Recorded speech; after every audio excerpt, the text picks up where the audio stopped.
विकसित भारत, विकसित उत्तर प्रदेश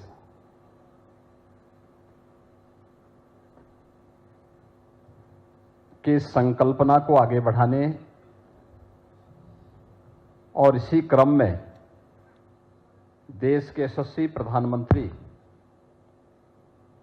और दुनिया के सबसे लोकप्रिय राजनेता आदरणीय श्री नरेंद्र मोदी जी के व्यक्तित्व और कृतित्व का समग्र दर्शन कराने वाली एक नई कृति भारतवर्ष की स्वर्ण आभा नरेंद्र मोदी के विमोचन कार्यक्रम में आज इस समारोह में उपस्थित उत्तर प्रदेश सरकार में मंत्रिमंडल के मेरे सहयोगीगण श्री सुनील शर्मा जी, श्री नरेंद्र कश्यप जी, माननीय सांसद श्री अतुल गर्ग जी, राजकुमार सांगवान जी, दुग्धेश्वर नाथ मंदिर के श्री महंत नारायणगिरी जी महाराज,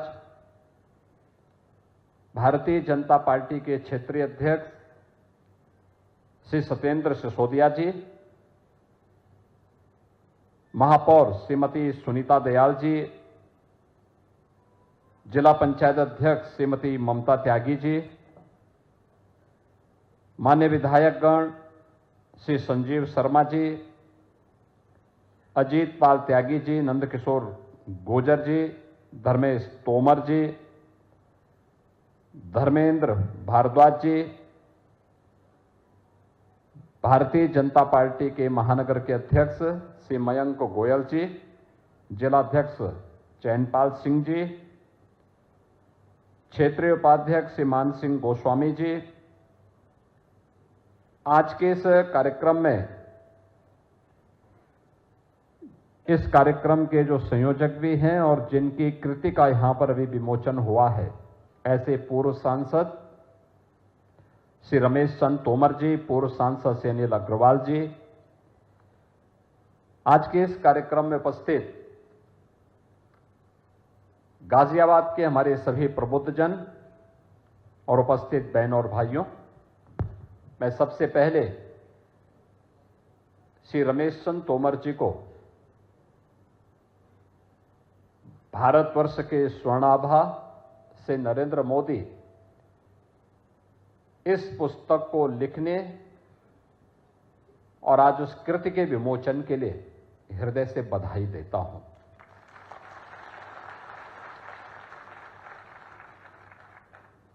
लिखना एक साधना है और मैं इसलिए इन युवाओं से कह रहा हूं क्योंकि हर व्यक्ति लिख नहीं सकता। कुछ लोग बोल सकते हैं, कुछ लोग सोच सकते हैं और कुछ ही लोग होते हैं जो बोल भी सकते हैं, सोच भी सकते हैं और लिख भी सकते हैं। और वह कार्य आज अपने पेशे के अनुरूप प्रोफेसर रमेश चंद तोमर जी ने किया है। वे पेशे से शिक्षक रहे हैं। एक शिक्षक कभी रिटायर्ड नहीं होता है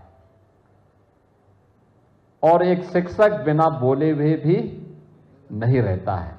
इसलिए जब वो अब 3 मिनट से 5 मिनट, 5 मिनट से 7 मिनट और 7 मिनट से 10 मिनट तक पहुंचे तो हम लोग समझ गए कि उनके अंदर अपना पुराना शिक्षक भाव जाग गया है। और उसी के वर्ष की स्वर्णाभा नरेंद्र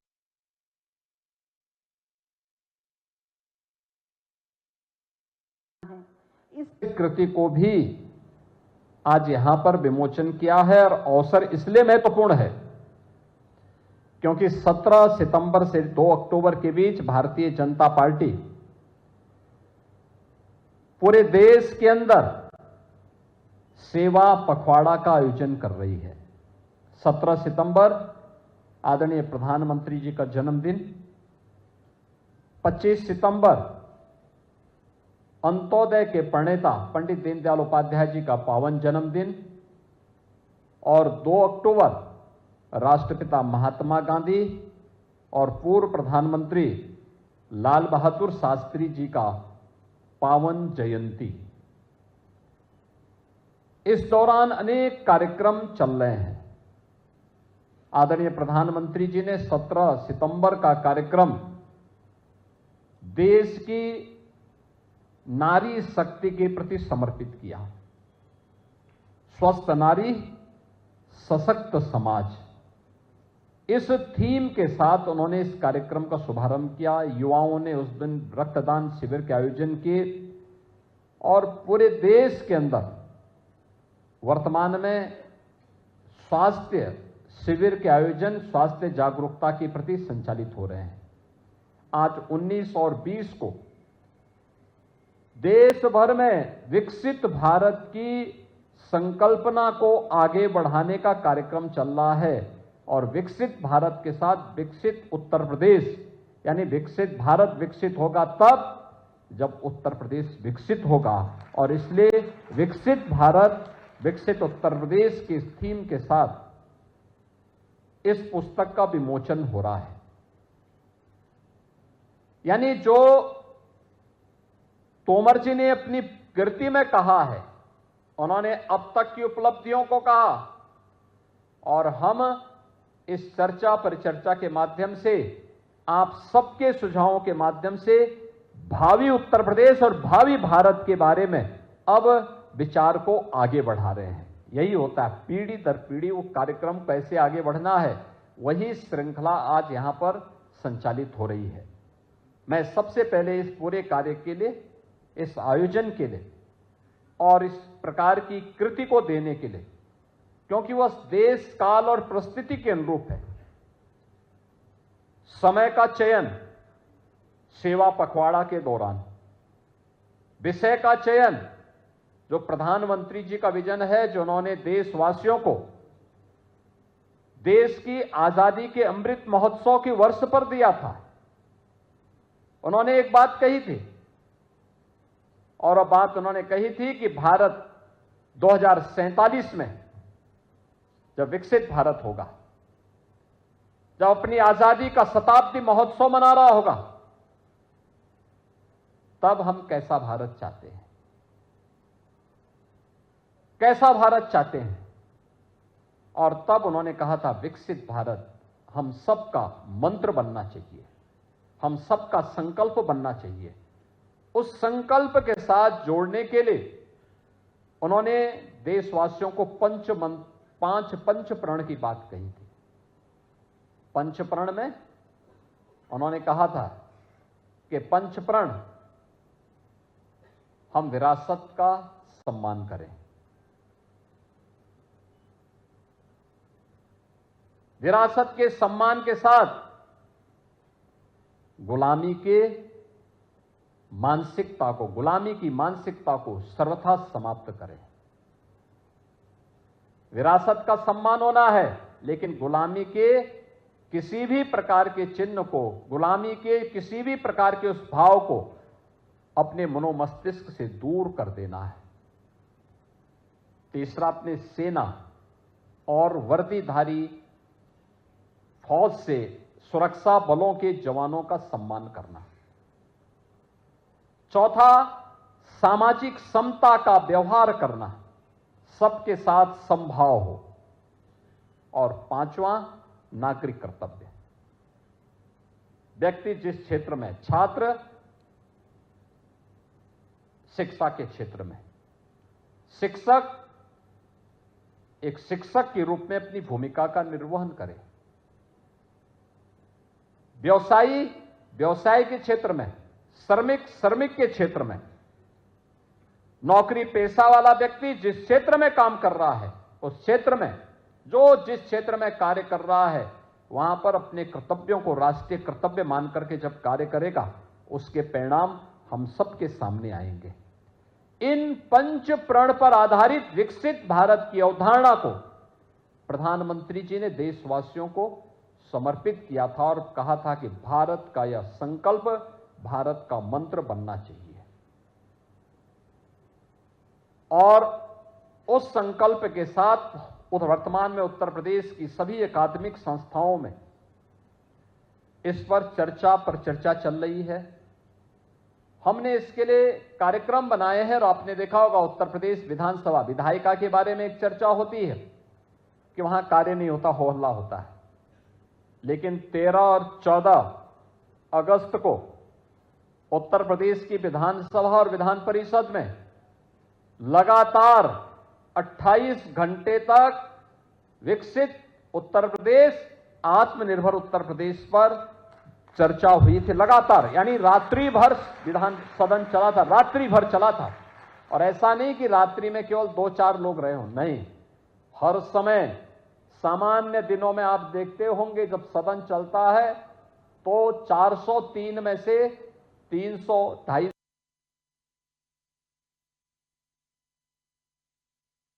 पुस्तक के लेखक पूर्व सांसद श्री रमेश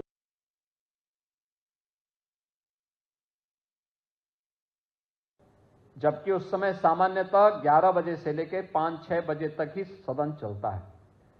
लेकिन जब लगातार रात्रि में भी चल रही थी सदन, तब सदन में उपस्थिति 250-300 रात्रि में भी बनी हुई थी। क्योंकि मैं भी रात्रि में जब सदन में गया तो मैं देख रहा था और बड़े उत्साह के साथ लोग अच्छे सुझाव दे रहे थे।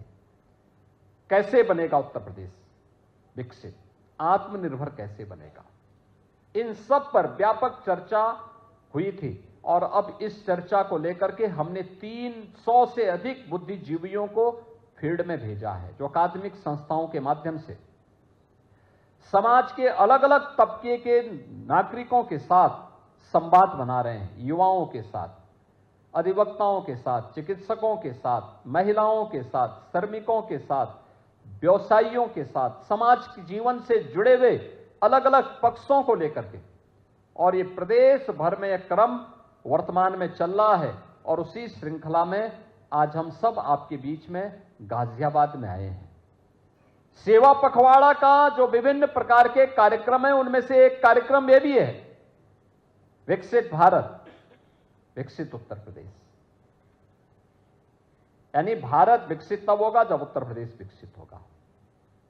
और उस पर हम आज इस चर्चा को आगे बढ़ाने का कार्य कर रहे हैं। सबसे पहले इस विषय में सोचने के पहले हम लोगों को एक बात को ध्यान रखना होगा। आपने वो कथा सुनी होगी,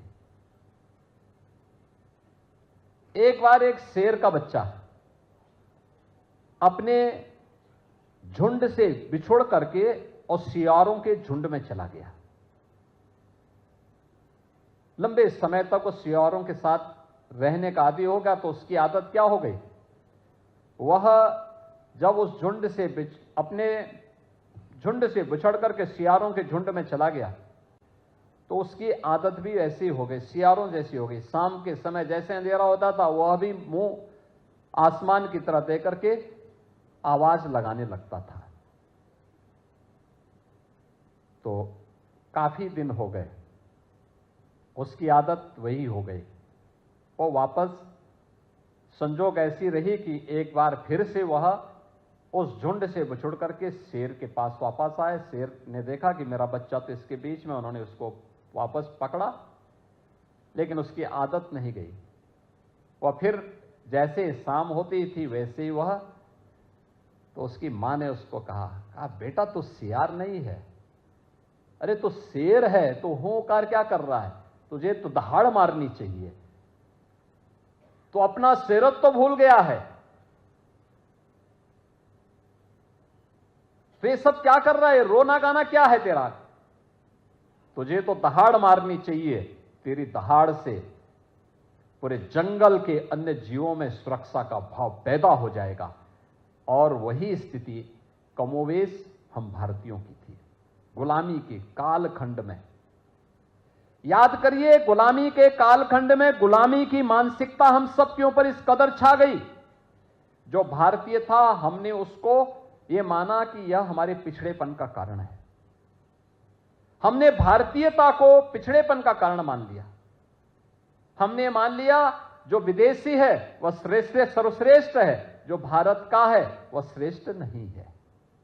लेकिन अगर आप इससे पीछे जाएंगे,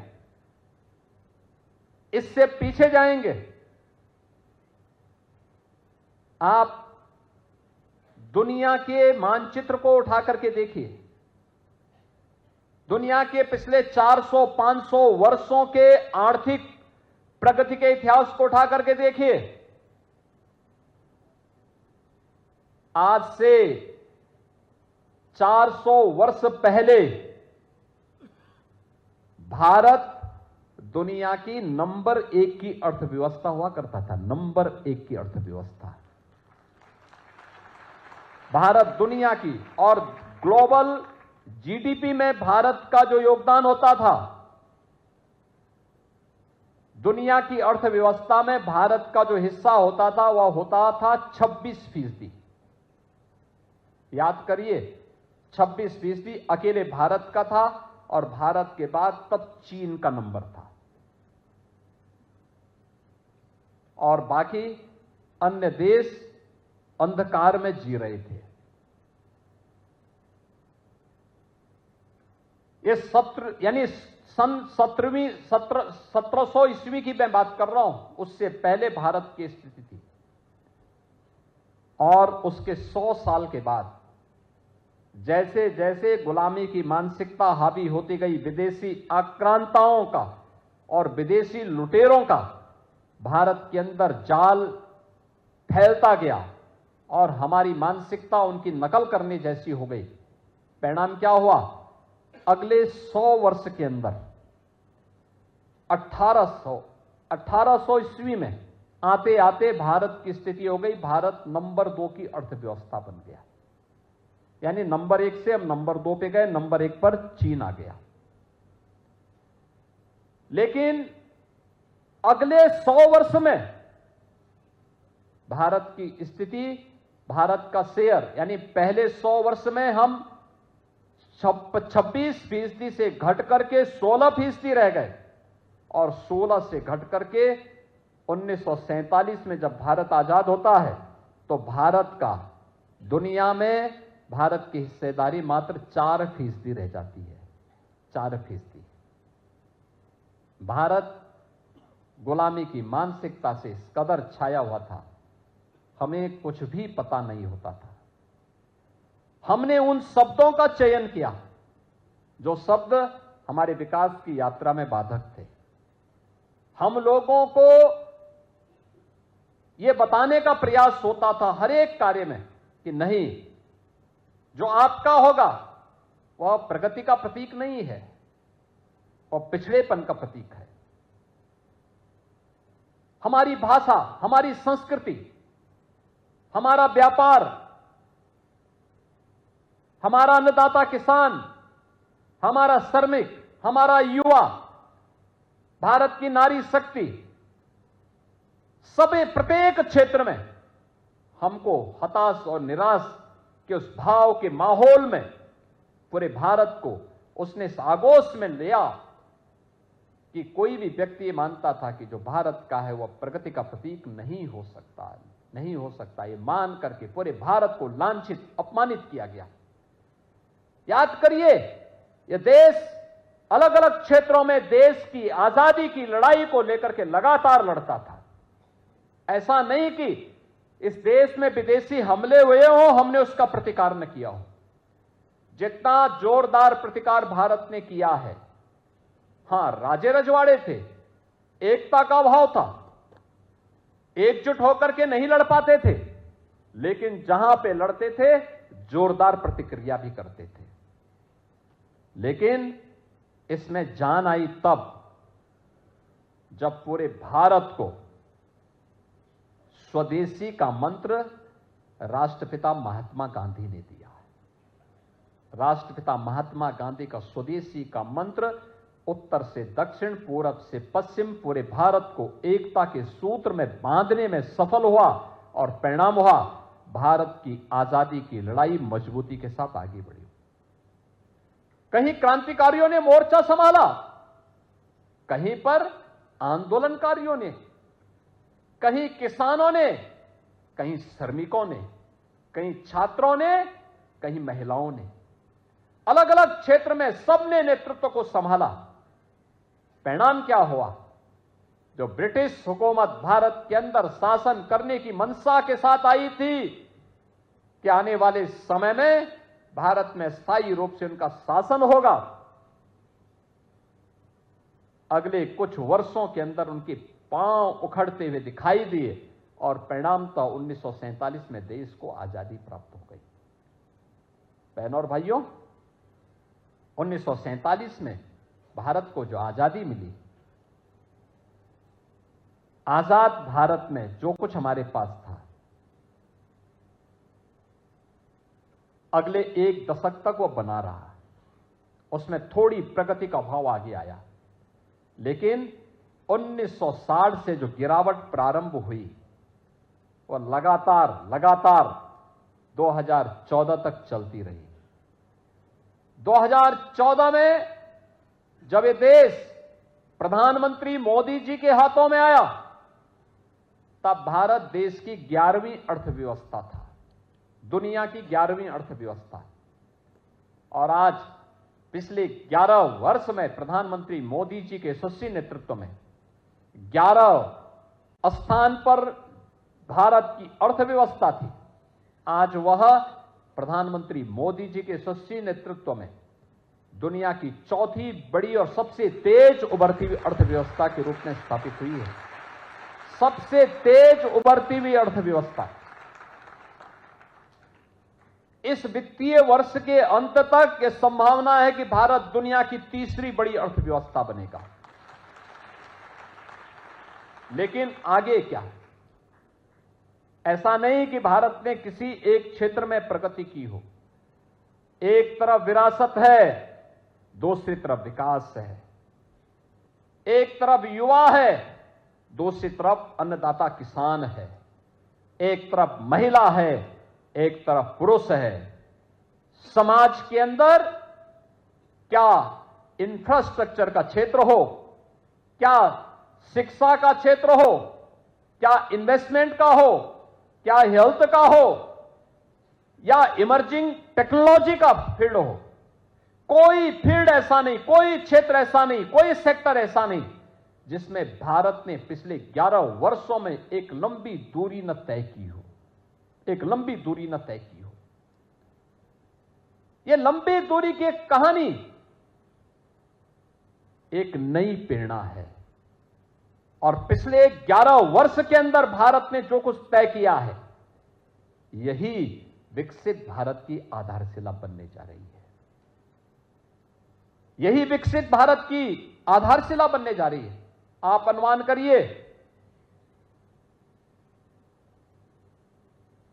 1947 से लेकर के 2014 तक भारत के अंदर सामाजिक सेवा, सामाजिक सेक्टर में, सोशल सेक्टर में, सामाजिक क्षेत्र में केवल 17 से 19% लोगों तक ही शासन की योजनाओं का लाभ पहुंचा था। याद करिए, 1947 से लेकर 2014 तक इन 65-70 वर्षों में केवल 19% लोगों तक शासन की योजनाओं का लाभ पहुंचा था। और 2014 से लेकर के 2025 के बीच इसका दायरा 19% से बढ़कर के पहुंचा है आज 70%। 70% लोग आज भारत की सामाजिक सुरक्षा की योजनाओं का लाभ ले रहे हैं। सामाजिक सुरक्षा का मतलब किसी को राशन की सुविधा का लाभ मिल रहा है, आयुष्मान भारत की सुविधा का लाभ मिल रहा है, 4 करोड़ लोगों को आवास की सुविधा का लाभ मिला है, देश के अंदर 10 करोड़ गरीबों के घर में शौचालय बने हैं, 10 करोड़ गरीबों को आयुष्मान भारत का कार्ड मिला है, और 10 करोड़ भारतीयों के पास अपना स्वयं का शौचालय बनने के साथ साथ उन्हें अन्य तमाम प्रकार की सुविधाओं और उज्ज्वला योजना की रसोई गैस का कनेक्शन की सुविधा का भी लाभ प्राप्त हुआ है। कोई कल्पना करेगा, आज युवाओं के लिए स्टार्टअप की योजना है तो स्टैंडअप की भी योजना है। आज दुनिया के अंदर भारत, जिसको लोग बोलते हैं पिछड़ा है, कुछ नहीं हो सकता, दुनिया में इसकी कोई गिनती नहीं, वह भारत दुनिया का सबसे बड़ा तीसरा स्टार्टअप का इकोसिस्टम भारत रखता है दुनिया के अंदर। यह भारत की ताकत बन रही है। और स्टार्टअप केवल भारत ने दिखाया है, स्टार्टअप केवल आईटी इलेक्ट्रॉनिक्स में ही नहीं हो सकता, बल्कि हर एक सेक्टर में हम एक नया स्टार्टअप स्थापित करके उसे यूनिकॉर्न बनाने की ओर अग्रसर हो सकते हैं। आज उत्तर प्रदेश की 1 डिस्ट्रिक्ट 1 प्रोडक्ट की योजना यह करके दिखा रही है।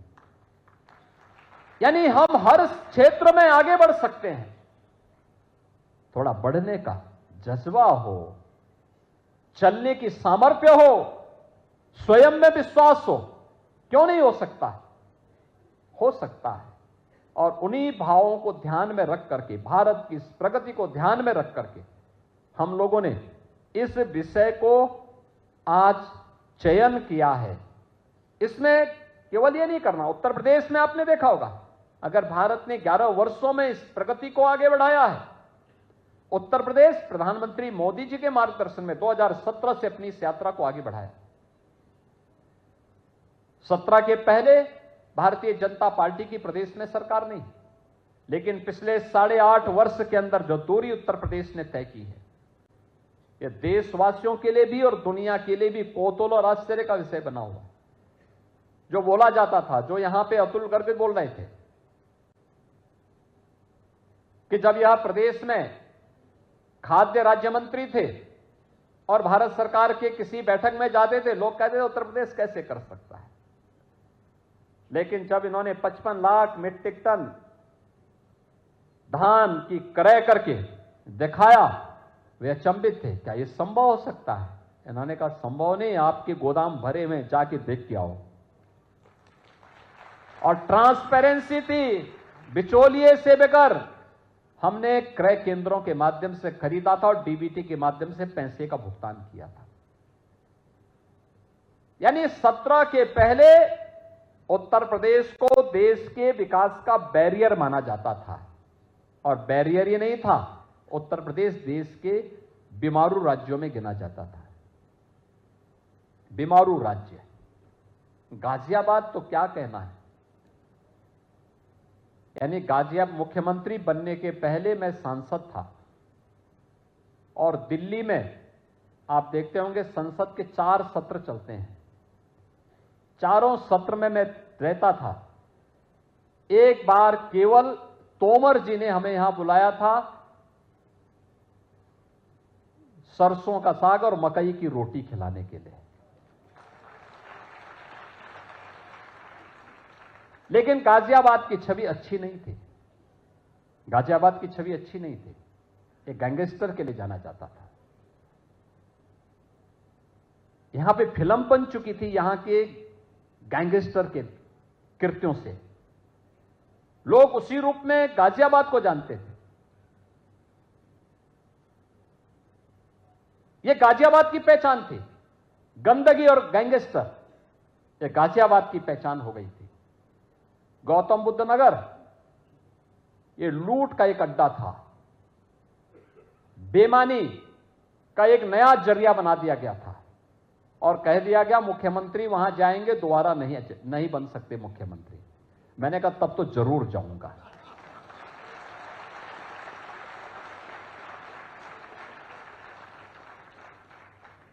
और मुख्यमंत्री बनने के बाद मैं वहां जरूर गया। मैंने कहा भी देखो, जो कल जाना है वो आज चला जाए, लेकिन जाऊंगा जरूर कि आखिर इसको अभिशाप क्यों बनाया गया।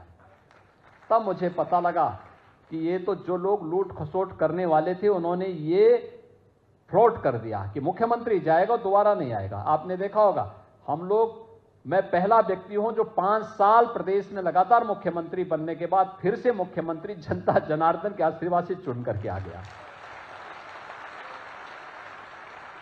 आपने देखा होगा, यही तो बोला जाता था। बिजनौर के बारे में बोला जाता था कि मुख्यमंत्री को रात को वहां नहीं रुकना चाहिए। मैंने कहा भी रुकूंगा जरूर मैं वहां तो, और मैं गया, रात्रि को रुका। वहां के जिलाधिकारी का फोन आया, साहब रुकने के लिए आप। मैंने कहा भी रात्रि रुकूंगा। उन्होंने कहा कि होटल बहुत अच्छे नहीं। मैंने कहा मैं होटल में रुकता ही नहीं हूं। गेस्ट हाउस होगा, नहीं तो किसी कार्यकर्ता के घर में रुकेंगे, लेकिन रुकेंगे जरूर। आप सोचो, उन्होंने कहा पीडब्ल्यूडी का गेस्ट हाउस है, बहुत पुराना है। मैंने कहा हमारे मंत्रीगण रुकते होंगे ना, कोई अतिथि रुकता होगा, अगर अतिथि रुक सकता है तो हम क्यों नहीं रुक सकते, मैं भी उसी में रुकूंगा। और रात्रि को मैं रुका था, गाजियाबाद में रुका। ऐसे आगरा के बारे में कहते थे, आगरा के बारे में, आगरा कह रहे थे तो वहां के सर्किट हाउस में नहीं रुकना चाहिए, कहते थे भूत आ जाएगा। तो मैंने कहा भी उस भूत से साक्षात्कार करने के लिए मैं आया हूं, मैं रुकूंगा वहीं पे रात्रि को। और मैं रात्रि को वहीं रुका था, रात्रि को वहीं रुका था। यानी जब यह जिद हो तो कोई बाधा आपके मार्ग की बाधा नहीं बन सकती है। और यही जिद विकास की आपके मन में होनी चाहिए। यही जिद व्यक्तिगत स्वार्थ की नहीं होनी चाहिए कि मेरा ये काम हो जाए। हां, कार्य वह होना चाहिए जो समाज के लिए और राष्ट्र के लिए उपयुक्त हो, जो देश के लिए अनुकूल हो, समाज के लिए हितकारी हो। और उसीलिए पिछले 8 वर्ष में अगर हम कुछ करने में सफल हुए उत्तर प्रदेश में, याद करिए उत्तर प्रदेश की जो अर्थव्यवस्था थी 2016-17 में एक 12,75,000 करोड़ की आसपास की थी, और इस वित्तीय वर्ष की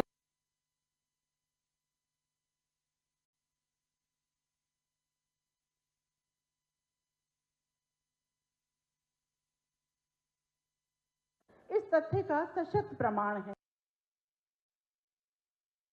नाभा नरेंद्र उत्तर प्रदेश की अर्थव्यवस्था को मात्र 9 वर्ष में इसको इसका 3 गुना लेकर के जाने वाले हैं, 35 लाख से 36 लाख करोड़ तक पहुंचाने वाले हैं।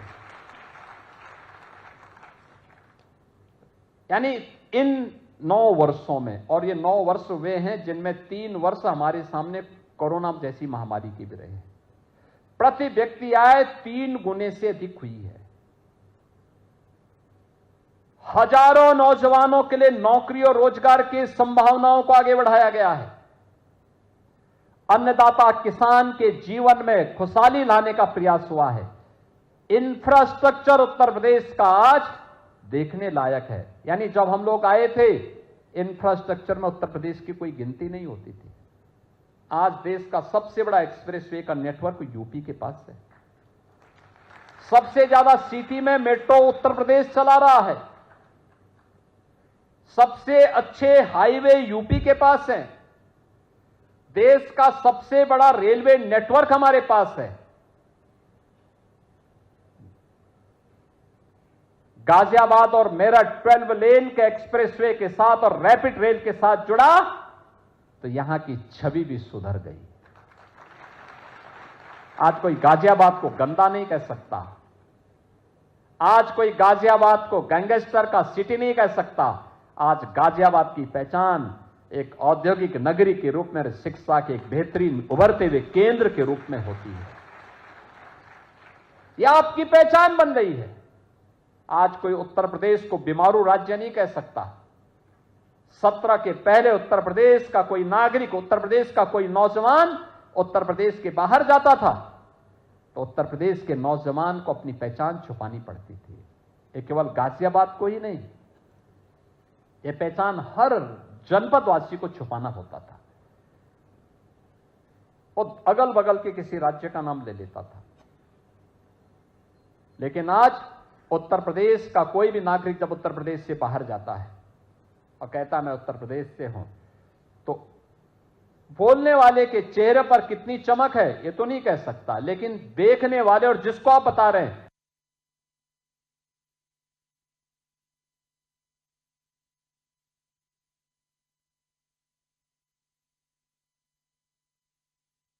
मोदी पुस्तक का विमोचन माननीय मुख्यमंत्री जी द्वारा किया जाना है। इस पुस्तक के लेखक पूर्व सांसद श्री रमेश चंद्र धरोहर होती हैं। हमारे ग्रंथ, वेद, उपनिषद इस तथ्य का सशक्त प्रमाण है। आज भारतवर्ष की स्वर्णाभा नरेंद्र मोदी पुस्तक का विमोचन माननीय मुख्यमंत्री जी द्वारा किया जाना है। इस पुस्तक के लेखक पूर्व सांसद निकलती है उत्तर प्रदेश।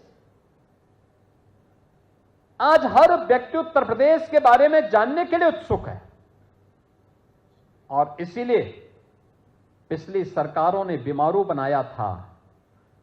हमने यहां के अनलिमिटेड पोटेंशियल को आगे बढ़ा करके आज इसको भारत की ग्रोथ का इंजन बनाने में सफलता प्राप्त की है और आज उत्तर प्रदेश 8वीं नहीं बल्कि देश के नंबर 2 की अर्थव्यवस्था बन चुका है और अगले कुछ वर्षों में नंबर 1 अर्थव्यवस्था के रूप में स्थापित करना है। इसके लिए सारे प्रयास आगे बढ़ रहे हैं। लोग कहते हैं आपके पास सबसे बड़ी ताकत क्या है? मैं कहता हूं हमारा युवा है, हमारा अन्नदाता किसान है, आधी आबादी नारी शक्ति की है, हमारा उद्यमी है, हमारा श्रमिक है और जीवन के प्रत्येक क्षेत्र में कार्य करने वाला हर व्यक्ति हमारी ताकत है। वह कार्य कर रहा है, मेहनत कर रहा है, उत्तर प्रदेश को बढ़ाने का काम कर रहा है और उत्तर प्रदेश की इस प्रगति की गाथा को तेजी से आगे बढ़ाने के लिए एक थीम दी है, आत्मनिर्भर। यानी भारत विकसित होगा तब जब आत्मनिर्भर होगा और भारत विकसित और आत्मनिर्भर तब होगा जब उत्तर प्रदेश विकसित और आत्मनिर्भर होगा और उत्तर प्रदेश विकसित और आत्मनिर्भर तब होगा जब गाजियाबाद विकसित और आत्मनिर्भर होगा। हर जनपद इस यात्रा में सहभागी बनेगा, हर गांव, हर नगर निकाय इस यात्रा में सहभागी बनेगा और इसके लिए हमें अभी से प्लानिंग करनी होगी। अगले 5 साल में क्या, अगले 10 वर्ष में क्या, अगले 22 वर्ष में क्या हमें अचीव करना है, कैसे करना है, हर एक सेक्टर में। इसके लिए 12 सेक्टर हमने तय किए हैं। शिक्षा, स्वास्थ्य, आप याद करिए ये मंच में बैठे हुए जितने लोग हैं, जब ये लोग स्कूली शिक्षा पढ़ते थे तब कोई स्मार्टफोन और टैबलेट की चर्चा ही नहीं कर सकता था, कोई था भी नहीं। आज हम इन युवाओं से बोलेंगे कि आप टैबलेट और स्मार्टफोन का इस्तेमाल मत करिए तो इनका जीवन अधूरा हो जाएगा। टेक्नोलॉजी का उपयोग, ये डिजिटल इंडिया के बारे में, डिजिटल इंडिया ने भारत के युवाओं को एक नई उड़ान बनने के लिए प्लेटफॉर्म दिया है। यह हमारी विकास की यात्रा का हिस्सा है। इसने अनेक रोजगार के अवसर दिए हैं, लेकिन विकास की यात्रा की कर्मिक यात्रा को हमने किस रूप में आगे बढ़ाया है, यह युवाओं को तय करना है कि उसको हम सकारात्मक रूप से आगे कैसे बढ़ा लें जो इनके सर्वांगीण विकास का मार्ग प्रशस्त कर ले। आने वाले समय में क्या हो सकता है, यही आपके सामने एक अवसर भी है और भी उस फील्ड से जुड़े हुए अन्य तमाम ऐसे अवसर आने वाले हैं जो इमर्जिंग टेक्नोलॉजी के माध्यम से आपको आगे बढ़ने के लिए शिक्षा के क्षेत्र में उसको कैसे हम एडॉप्ट कर सकते हैं और फिर शिक्षा के क्षेत्र में आगे बढ़ करके वर्ल्ड क्लास इंस्टीट्यूशन भारत के अंदर कैसे स्थापित हो सकते हैं, एक छात्र और एक शिक्षक मिलकर के तय कर सकता है। उससे संबंधित सुझाव 5 वर्ष के लिए क्या हमारा लक्ष्य होना चाहिए, 10 वर्ष के लिए क्या होना चाहिए, अगले देश की आजादी के शताब्दी महोत्सव के लिए क्या होना चाहिए। ऐसे ही स्वास्थ्य के लिए, स्वास्थ्य का क्षेत्र बड़ा बृहद क्षेत्र है। मॉडर्न मेडिकल की फैसिलिटी भी है, हमारे पास ट्रेडिशनल मेडिसिन की भी सुविधा आयुष के क्षेत्र में है। इन सब के लिए भी अनेक सुविधाएं हैं। अभी तक व्यक्ति फिजिकली प्रेजेंट होता है डॉक्टर के सामने। आने वाले समय में टेक्नोलॉजी का और बेहतर इस्तेमाल होगा। अभी टेली कंसल्टेशन में गए, कल हो सकता है कि उसका स्मार्टफोन ही उसके बारे में पूरी प्रेस्क्रिप्शन लिख करके उसको दे दे और उसको बता दे, जन्म से ही उसके बारे में बता दे कि इसको क्या क्या क्या क्या सावधानियां रखनी चाहिए आगे के लिए। बहुत कुछ हो सकता है। मॉडर्न मेडिसिन को उसके क्षेत्र में 5 साल की, 10 साल की, 22 साल की प्लानिंग के बारे में सुझाव, और सुझाव के साथ साथ यानी अपनी बातों को रखने और उसके साथ सुझाव को भी उसके साथ जोड़ना है।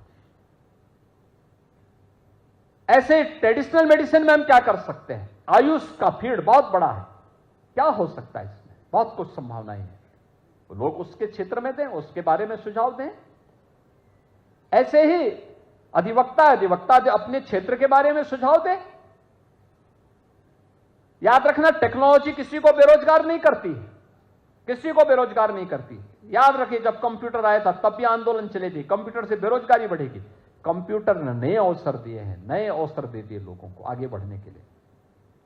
हर टेक्नोलॉजी नए फील्ड खोलती है, नए द्वार खोलती है। उसको हम किस रूप में लेते हैं, यह हम पर निर्भर करता है। यह हम पर निर्भर करता है। कृषि और जल संसाधन में भी बहुत कुछ हो सकता है। याद रखना, उत्तर प्रदेश तो सबसे दुनिया की उर्वरा भूमि को रखता है, और उर्वरा भूमि में उत्तर प्रदेश की जो भागीदारी है, हमारा यह मानना है कि टेक्नोलॉजी का इस्तेमाल हमारे अन्नदाता किसानों ने कम किया है। इसका बेहतर इस्तेमाल करेगा। जितना वो उत्पादन करता है, लागत को कम करके इसकी उत्पादकता को इससे 3 गुना बढ़ाने की सामर्थ्य उत्तर प्रदेश की धरती रखती है।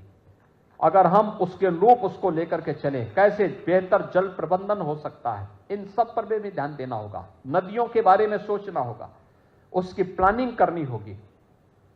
अभी से इनके बारे में, अर्बनाइजेशन के बारे में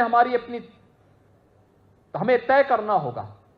औद्योगिक विकास के बारे में, परंपरागत उद्यम के बारे में, सर्विस सेक्टर के बारे में, टूरिज्म के बारे में बहुत संभावनाएं हैं। भारत के अंदर हर प्रकार का टूरिज्म है। स्पिरिचुअल टूरिज्म भी है, इको टूरिज्म भी है, हेरिटेज टूरिज्म भी है। हर प्रकार के टूरिज्म के लिए एक नया स्पॉट हम अलग अलग जनपदों में स्थापित कर सकते हैं, तैयार कर सकते हैं। उसके लिए बेहतर सुझाव, कैसे हमारी प्लानिंग हो सकती है। यह आवश्यक नहीं कि सरकार ही पैसा करे, पीपीपी मोड पर भी दोनों मिलकर के भी आगे इसको बढ़ा सकते हैं। इन 12 सेक्टर से जुड़े हुए, अलग अलग क्षेत्र से जुड़े हुए लोगों के पास अलग अलग उनके मन में भी कुछ ना कुछ तो प्रश्न आते होंगे, कुछ ना कुछ तो सुझाव आए होंगे। समर्थ यूपी पोर्टल पर आपको क्यूआर कोड को डाउनलोड करके उसमें अपने सुझाव को अपलोड करना है कि इस फील्ड में हमारा ये सुझाव है। और मैं आप सबसे इस बारे में कहूंगा कि जो 12 सेक्टर हमने चयन किए हैं इसके लिए, इसमें हर जनपद के 3 सुझाव, जो 3 अच्छे सुझाव आएंगे विकसित उत्तर प्रदेश के लिए, उनको हम इसी प्रकार के एक बड़े कार्यक्रम में जनपद के अंदर ही सम्मानित करने का काम करेंगे। उनको हम यहां जनपद के अंदर ही सम्मानित करने का काम करने वाले हैं। और प्रदेश के अंदर ऐसे 5 सुझाव हम लखनऊ में एक बड़े समारोह में उनको सम्मानित करने का काम करेंगे। लखनऊ में 5 ऐसे जो प्रदेश के अच्छे सुझाव होंगे, उन सबको भी हम सम्मानित करने वाले हैं। और इसलिए आज मैं आपके बीच में आया हूं आपसे कहने के लिए कि हम लोग इन सभी के बारे में अपने महत्वपूर्ण सुझावों से अवगत कराएं। क्यूआर कोड को डाउनलोड करना सीखें, उसमें अपने सुझावों को जिस सेक्टर में आपको पसंद है, कोई शिक्षा चाहता हो, कोई शिक्षा के क्षेत्र में, कोई स्वास्थ्य के क्षेत्र में, कोई कृषि और जल संसाधन के क्षेत्र में, कोई नगर विकास के क्षेत्र में, कोई सर्विस सेक्टर में, पर्यटन आदि के क्षेत्र में, कोई इमर्जिंग टेक्नोलॉजी के क्षेत्र में, अलग अलग फील्ड में हर व्यक्ति अपने अपने बहुमूल्य सुझावों को दे सकता है और उसको उत्तर प्रदेश सरकार के पास पहुंचा सकता है। और अगर कोई पोर्टल के माध्यम से क्यूआर कोड को डाउनलोड करके नहीं दे सकता है तो उत्तर प्रदेश सरकार के पास आप कम शब्दों में लिख करके भी पोस्ट कार्ड के माध्यम से भी इसको भेज सकते हैं।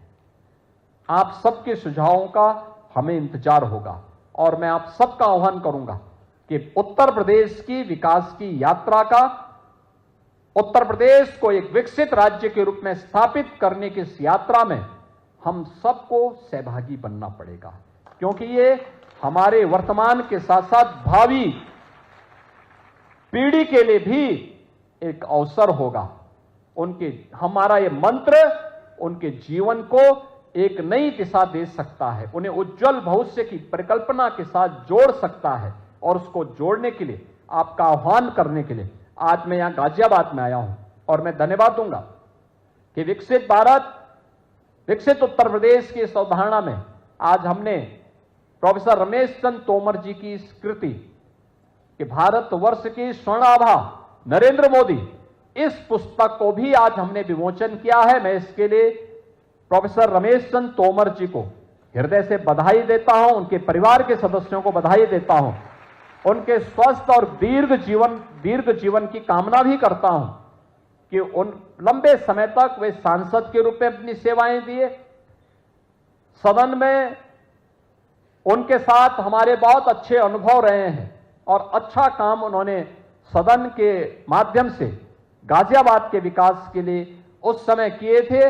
और आज उन्होंने प्रधानमंत्री मोदी जी की 11 वर्षों की विकास की इस यात्रा में बदलते हुए भारत को उन्होंने इस कृति के माध्यम से प्रस्तुत करने का प्रयास किया है। मुझे पूरा विश्वास है कि पुस्तक न केवल यहां पर उपस्थित नागरिकों के लिए, मैं चाहूंगा कि लोग उस पुस्तक को जरूर खरीदें और सेवा पखवाड़ा के दौरान इस प्रकार की कृतियों को जो प्रधानमंत्री मोदी जी पर आधारित हो, वही गिफ्ट के रूप में एक दूसरे को भेंट दे, जिसमें मोदी जी के बारे में हर व्यक्ति उनके उस विराट व्यक्तित्व के बारे में, उनके कृतित्व के बारे में प्रेरणा प्रकाश प्राप्त कर सके और नई पीढ़ी को आगे बढ़ने की एक नई प्रेरणा प्राप्त हो सके। इस विश्वास के साथ हर लाइब्रेरी में, पुस्तकालयों में और विश्वविद्यालयों में, अकादमिक संस्थाओं में, सार्वजनिक पुस्तकालयों में इस प्रकार की पुस्तकों को होना और युवाओं के हाथों में खासतौर पर जाना,